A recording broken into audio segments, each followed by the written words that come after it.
Ahbab rahimani rahimakumullah. Ana sama antum ini kalau boleh diumpamakan, kita ini kalau boleh diumpamakan seperti ma'un qalil. Kalau kita belajar mufigi bahasa dasar, pelajaran itu masih babul miyah namanya. Bab penjelasan tentang air, ahkamul miyah, hukum-hukum banyu.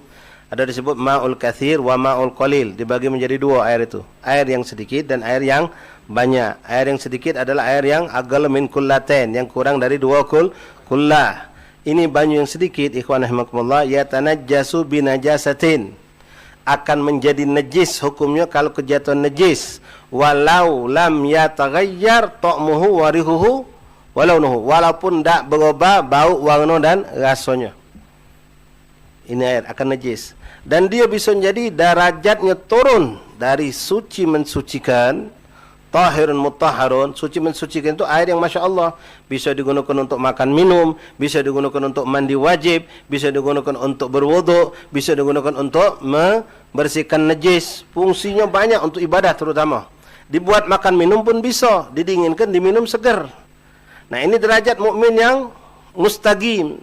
Tapi kalau dia tidak bisa menjaga diri, dia bisa jatuh derajat menjadi muslim yang tidak lagi istiqamah. Turun derajat menjadi air yang suci tapi tidak mensucikan. Air yang suci yang tidak menjadi suci tidak mensucikan ini karena kejatuhan bukan barang najis, tapi suatu benda yang juga suci tapi merusak hukum dia. Seperti ini air, ikhwan. Ini air suci mensucikan. Di dalam ini air, tidak kejengoan ya. Air putih suci mensucikan. Air ini kalau tangan saya kena najis bisa saya cuci.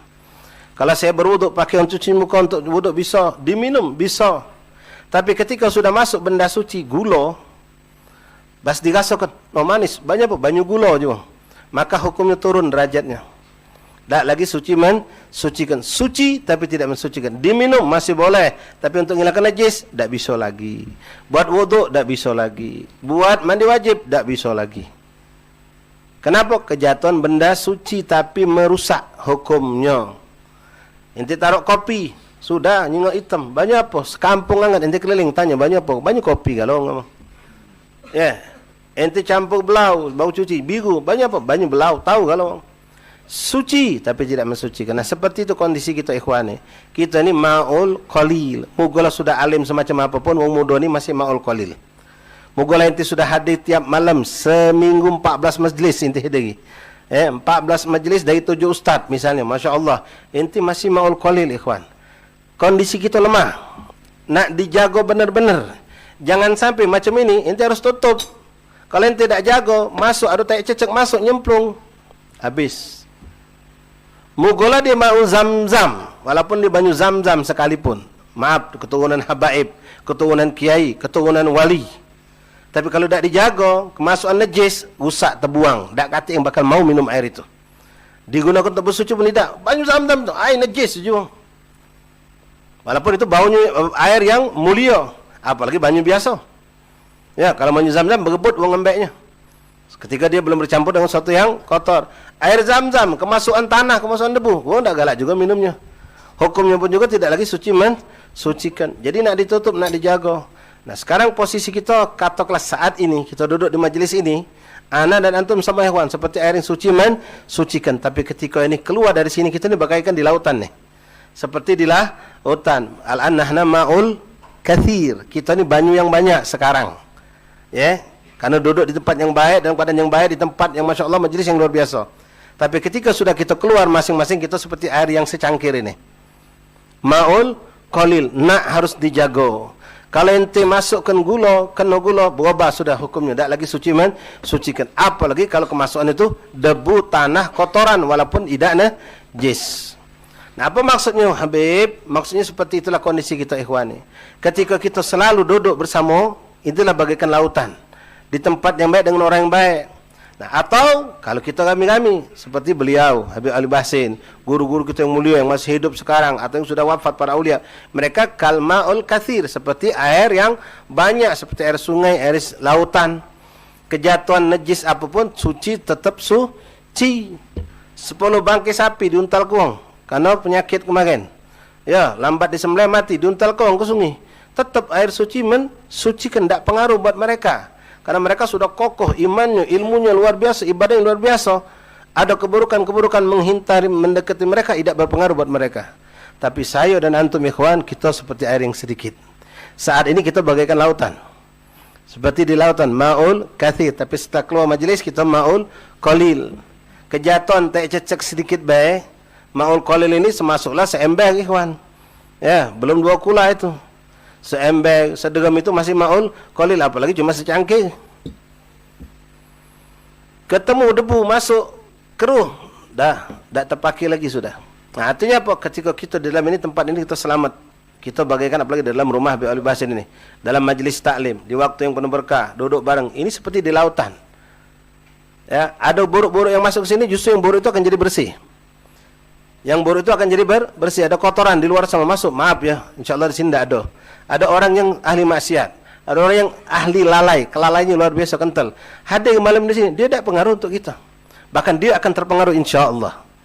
Karena dia masuk ke dalam lautan. Tapi ketika kita keluar, situ banyak macam-macam. Hati-hati, yang paling jago, jangan sampai ada najis masuk ke banyu yang sedikit. Kalau sudah masuk najis, mugola banyu zam-zam, terbuang. Kalau sudah kena najis, ya, kena najis, mugola banyu tadi seember, besar yang punya ember tadi, tapi tidak nyampe 2 kula, terbuang.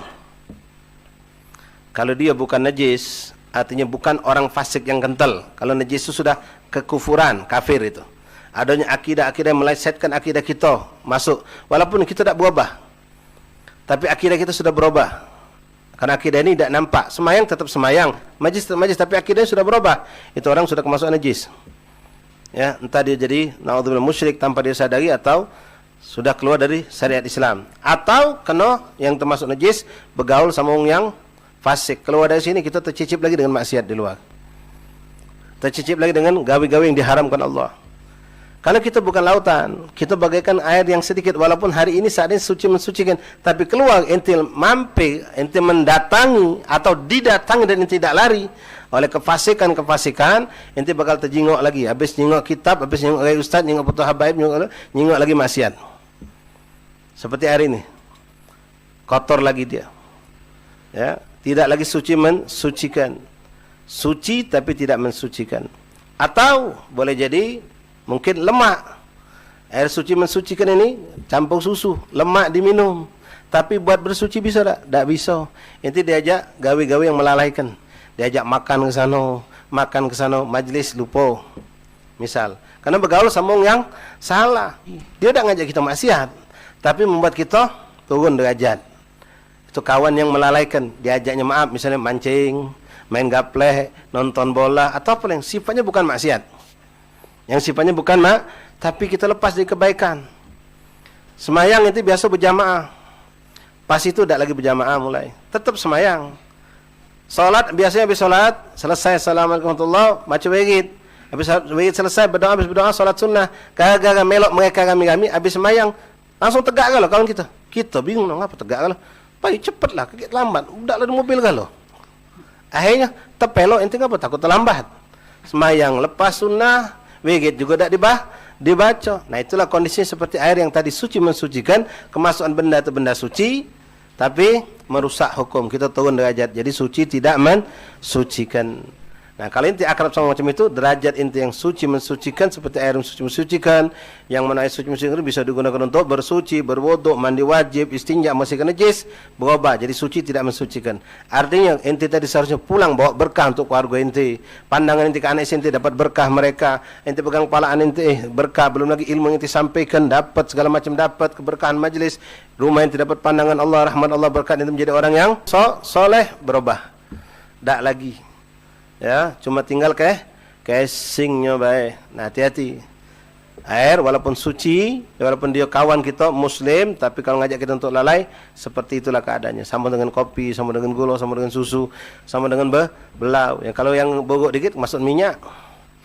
Ya, oli najis tak? Tidak kan? Diminum baca. Dah baca. Nah, nambah bogok lagi tu. Buat uduk dah baca, buat bersih ujungnya apa? Nyiram tanaman. Kalau mati juga tanaman. Kalau ketemu oli itu artinya sudah fasik, atau apa namanya, dia tidak maksiat tapi terlalu kental. Sampai ngajak kita misalnya begadang. Sampai ngajak kita begadang, akhirnya subuh kita bangun pas-pasan. Itu nak hati-hati. Jadi itu perumpamaan. Tapi yang paling bahaya, naudzubillah, jangan sampai kemasukan najis. Najis setetes masuk, kita tahu, walaupun tak berubah warna, tak berubah rasa, tak berubah daripada baunya, hukumnya adalah najis. Bukan cuma banyu yang kita harus buang, gelas ini pun kita harus sucikan. Itu kalau kita sudah salah bergaul. Naudzubillah min dzalik.